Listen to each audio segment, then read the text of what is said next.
Example 1D, we're going to solve for cosecant theta equals negative 1.75 between 0 and 2 pi. So this is one revolution. It does not include the value of 0 and 2 pi. So if those were one of our solutions, we wouldn't include that. Okay, so we're going to write this again is the reciprocal. So negative 1 over 1.75. And now we're going to find our reference angle. So to find our reference angle, you're going to use your calculators because that's not on the special triangles.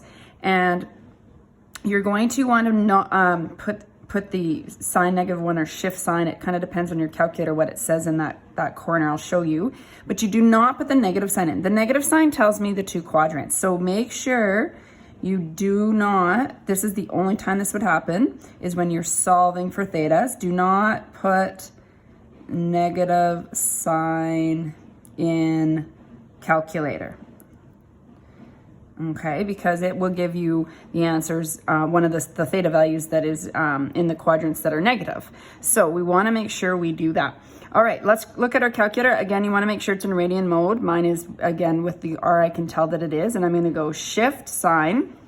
I need to open brackets. Some calculators open the brackets for you, so you might not have to.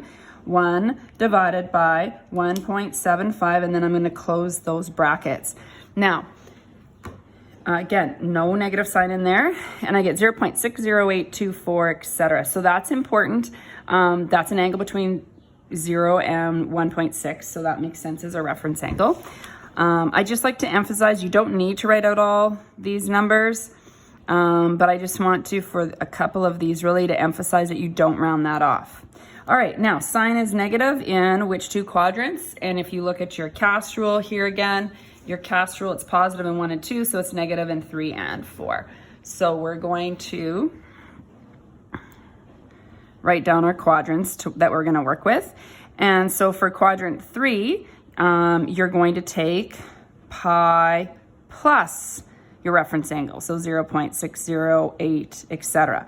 So that would mean theta equals what? So again, do not clear your calculator, just go plus, and then find your answer button, and then you don't have to do this. Oh, you know what? I had answer twice here, so I'm gonna have to put that back in. I'm not sure what I did there. So shift sign, open the brackets. I'm just getting my reference angle back here. Okay, so all I need to do is go plus pi. So I'm just gonna go plus, and then pi. There we go. I hit the answer button twice last time.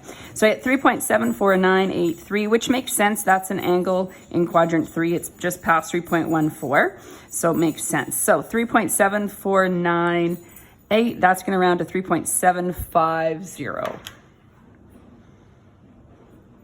So that's one of my answers. And then for quadrant 2, we're going to go 2 pi minus that reference angle.